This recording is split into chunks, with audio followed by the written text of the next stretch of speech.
નમસ્કાર ખેડૂત મિત્રો, હું વિમલ ધોરિયા આપણી ન્યૂ યુટ્યુબ ચેનલ ગાય આધારિત ખેતી એમાં તમારું બધાનું હાર્દિક સ્વાગત કરું છું.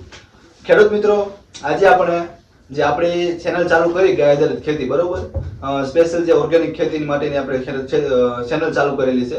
એને આજે 3 વર્ષ પૂરા થવાની તૈયારીમાં છે. 2 વર્ષ પૂરા થઈ ગયા કમ્પ્લીટ અને 3જું વર્ષ રનિંગ છે. માર્ચ મહિનામાં 3 વર્ષ પૂરા થશે. તો આપણે વસ્તાભાઈને કહેશું કે આ 3 વર્ષથી આ ચેનલ ચાલુ છે, બરોબર. તો ઘણા બધા ખેડૂતોના એમને ફોન આવેલા, લાખો ખેડૂતોના ફોન આવેલા અને વાતચીત કરેલી, અને જે પ્રાકૃતિક ખેતીની જે ઓર્ગેનિક ખેતીની માહિતી આપે વસ્તાભાઈ, તો એમના અનુભવ કેવા છે, 3 વર્ષમાં કેવા અનુભવો થયા, કેટલી બધી એને માહિતી આપી. તો વસ્તાભાઈને કહેશું કે એમનો પરિચય આપે અને આપણને વાતચીત કરે કે કેવા એના આ 3 વર્ષમાં અનુભવ થયા. વસ્તાભાઈ.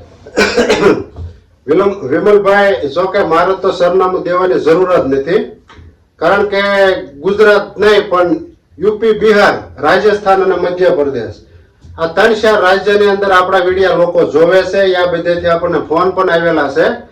પણ મિત્રો, ખેડૂત ભાઈઓ અને દરેક મિત્રોને આ વિડીયો એકવાર અમારો શેર, પાસ ને સબસ્ક્રાઇબ અવશ્ય કરજો તમારા મિત્ર સર્કલમાં અને બધે. કારણ કે અમારી 3 વર્ષની મહેનત જે અમે કરી છે એ મહેનતનું આજ અમને ફળ મળ્યું છે. વિમલભાઈએ જે વાત કરી કે 13 લાખ ઉપર દર્શકો જે અમારી ચેનલની અંદર થયા છે, તો એ ક્યારે થયા છે કે અમે 3 વર્ષ રાતની મહેનત કરીને આ ચેનલ બનાવી છે અને સાચી સચોટ માહિતી ખેડૂતો સાથે પૂરી પાડી છે. અને તમે બધા તો જાણો છો કે અડધી કલાક ફોન દ્વારા મારી સાથે તમે વાતચીત કરેલી છે. તો અને એનું બેનિફિટ તમે પણ લીધેલું છે અને એના ફાયદા પણ તમે લીધેલા છે. પણ વાત આપણે કરવાની છે કઈ કે આપણે ગાય આધારિત ખેતી, એ ચેનલનું નામ જ ગાય આધારિત ખેતી રાખ્યું છે. ક્યારે કે આપણને ગાય પ્રિય છે, તો કંઈક ને કંઈક મુદ્દો એવો ગાયનો આપણી ચેનલની અંદર આપણે દર્શાવીશું. તો વિમલભાઈ, વાત કરી તમે કે હજારો ખેડૂત સાથે મેં ફોન દ્વારા વાત કરી છે, તો મને કેવા અનુભવ થયા, તો એ અનુભવની વાત કરું તો ગુજરાતભરના આપણા 13 લાખ ઉપર દર્શકો છે. એમાંના 272 કે 75 ખેડૂતો એવા છે કે વડીલો છે, મોટી ઉંમરના છે, જેમને આપણા વિડીયોનું બંધારણ થઈ ગયેલું છે કે સાંજે હુતી વખતે એકવાર આપણો વિડીયો જૂનો કે નવો, જો નવો ન આવ્યો હોય તો જૂનો સાંભળે નહીં, કાં હોય કે અમને ઊંઘ ન આવે, આવા સમાચાર આવેલા છે અમને ફોન કરીને. મિત્રો, એક શબ્દ ખોટો નહીં કહું, ગાય માતાની સોગંદ ખાઈને કહું છું કે એક શબ્દ ખોટો નહીં કહું. એટલે કહું છું, વિડીયો પૂરો જોશો તો આ વિડીયોમાં એવી એક માહિતી ગાય માતાની હું આપવાનો છું કે ગાય ધારે તો કેવું એનામાં રિઝલ્ટ છે, અને ગાય માતા જો હરાપ દે તો ક્યાંથી ક્યાં એ વિલંબ પૂગે છે. તો વિડીયો તમે પૂરો જોશો ને, એક જાતનું લોક સાહિત્યકાર, જૂના જમાનાની અંદર જે આપણા લોક સાહિત્ય છે, તેજ પ્રોગ્રામની અંદર આજે તેજ પ્રોગ્રામ જે મોટા કલાકાર કરે છે, એ આજે પ્રોગ્રામને બીજી તરફ લઈ ગયા છે. પણ હાસ્ય અને સચોટ માહિતી લોક સાહિત્યકાર ભૂલી રહ્યા છે. તો એને ઉજાગર કરવા માટે આપણે આપણા કંઠની અંદરથી લોક સાહિત્ય કરવા માંગીએ છીએ. આપણે કોઈ કલાકાર નથી, પણ ગાય માતાની કૃપા આજ 272 જણાને જે આપણા અવાજનું વ્યસન થયું છે ને, તો એ ગાય માતાની કૃપા છે. અને અમે તો ગાય માતાને એવું કહ્યું છે કે હજારો ખેડૂતો આ તરફ વળે, અમારા વિડીયો જોતા રહે અને આવું એને બંધારણ થાય, તો આ ખેતી તરફ માણસો વળશે.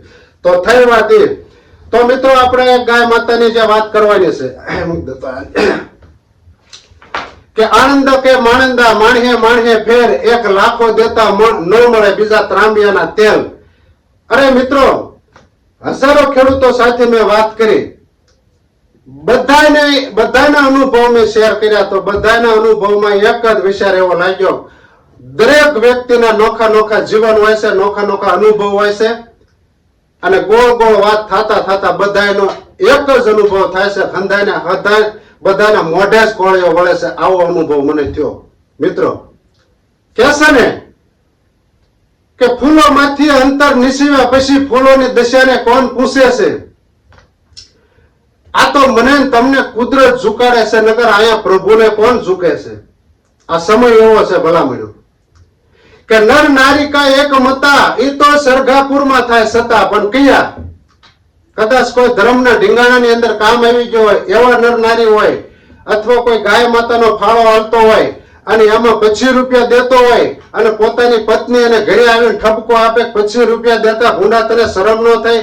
અરે આ ગાયનો ફાળો હતો જેને આપણે માં કહેવી છીએ ને 500 રૂપિયા દેવાના હોય. આવી જેના ઘરની અંદર પત્ની હોય એની આપણે આ વાત કરવાની છે. એટલે કીધું કે નર નારિકા એક મતા એ તો સરગાપુરમાં થાય સદા ભલામણું. તો આજે આપણે એક એવી વાત કરવાની છે કે એમાં ઘણા બધા સડાવ અને ઉતાર આવશે. કેવા કેવા મુદ્દા છે ગાય માતાની. તો વિમલભાઈ જૂના જમાનાની એક એવી વાત આપણે કરવાની છે. ગાય માતા આપણે તો અત્યારે હાલતા ને ડૂલતા આપણા ઘરે આવે કે આપણે ખેતર પાટે કઈક સરી જાય ખાઈ જાય તો સિપરાય છૂટા ઠોકવી છે અને ધોકાય ઠોકવી છે ગાય માતાને. પણ ઈ ગા માતા એ માં કીધી હે ને એટલે ખરાબ આપણને નથી દેતી. પણ એક જમાનાની અંદર એમ કહેવાય કે એક પુરુષના તાજા જે લગ્ન થયેલા અને એ જમાનાની અંદર પહેરવાશ કેવો કે સોવણી અને કેડિયું અને માથે પાઘડી આવા પુરુષો હતા આપણા ગુજરાતની અંદર.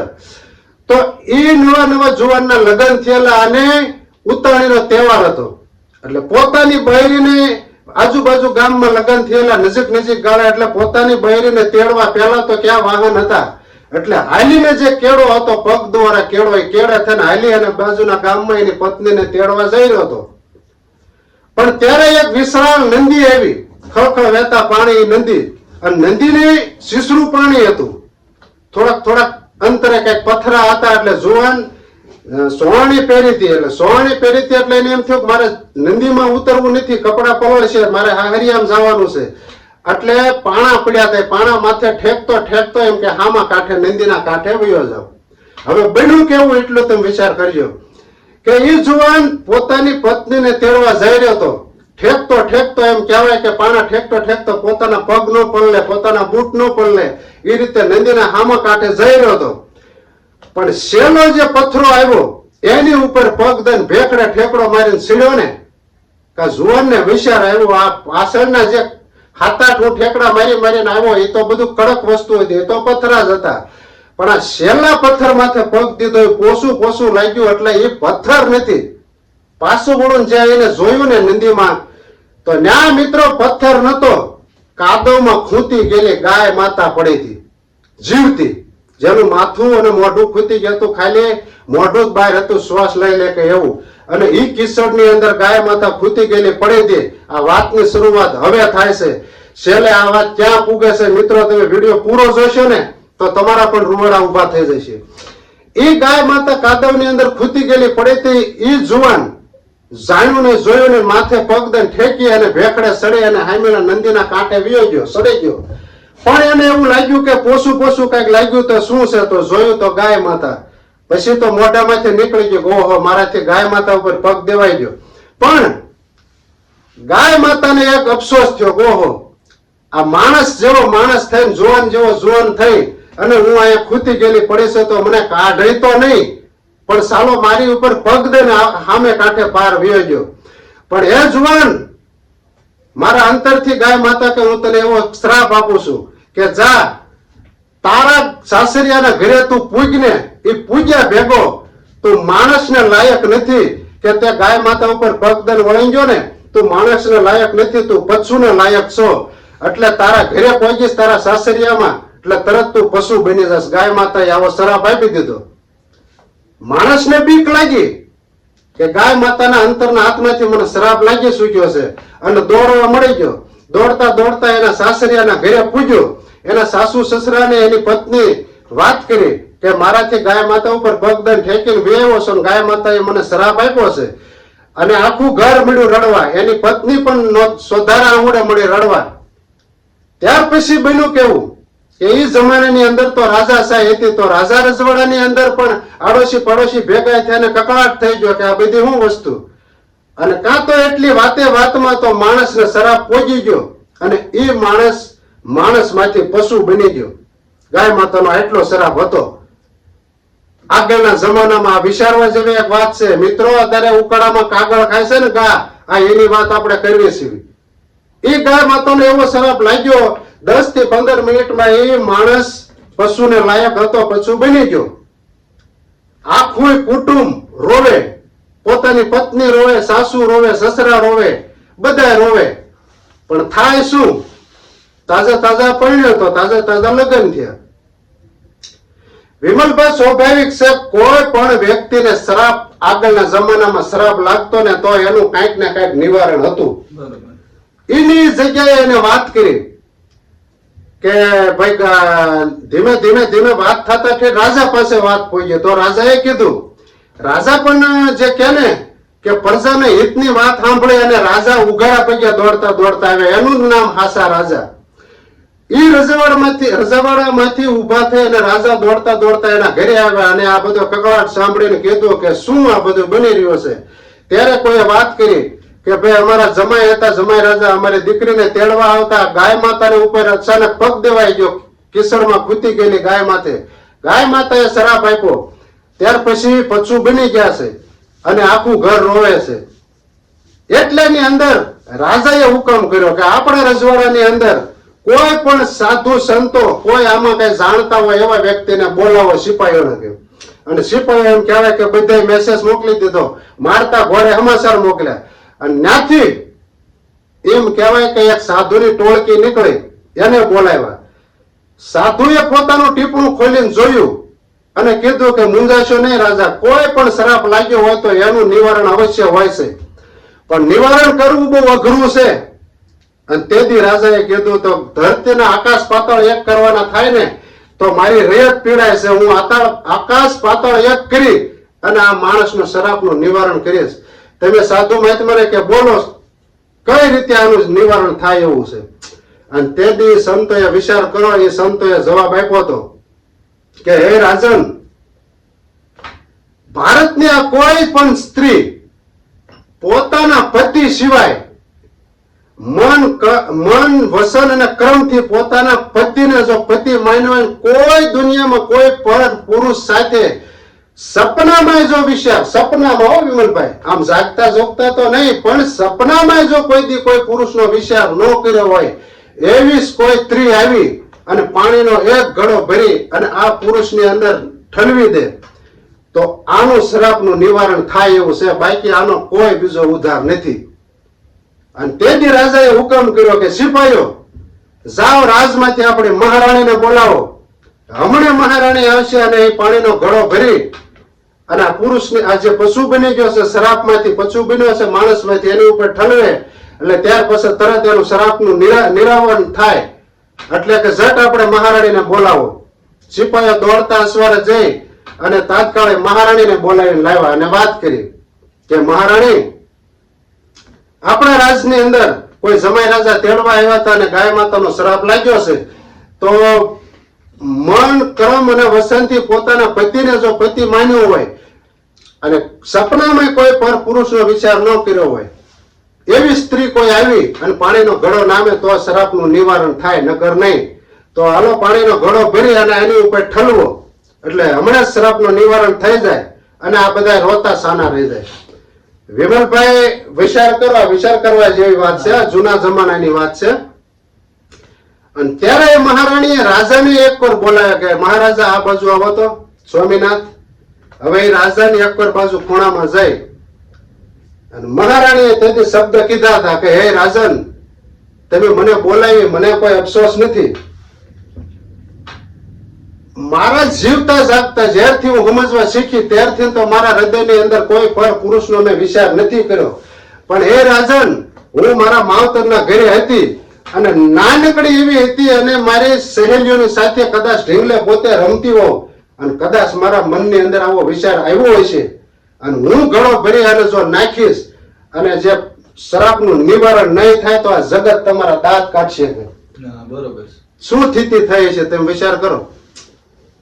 હું પાણીનો ઘડો એની ઉપર નાખું અને જો એ શ્રાપનું નિવારણ નહીં થાય તો આખું રજવાડું તમારા દાંત કાઢશે કે આપણી મહારાણીનો શ્રુતિહીન છે એમ. અને તેથી રાજાના પગ નીચેથી ધરતી ખસી ગઈ હતી. તો આનો ઉપાય કે હવે શું કરવો? કઈ વાંધો નહીં કે મહારાણી. એટલે એને તરત પછી બાજુમાં વાત કરી કે ભાઈ આવી સ્ત્રી કે મળશે ક્યાં આપણને? અને તેથી કોઈએ એમ કીધું કે અહીંથી 500 કિલોમીટર દૂર અયોધ્યા નગરીની અંદર વહી જાઓ. રાજા દશરથને 3 રાણીઓ છે. 3 માંથી કોઈ પણ રાણીને લઈ આવો. જો ઈ રાણી કોઈ પણ આવી અને આની ઉપર પાણીનો ઘડો નાખે તો આનું શ્રાપનું નિવારણ અવશ્ય થાય.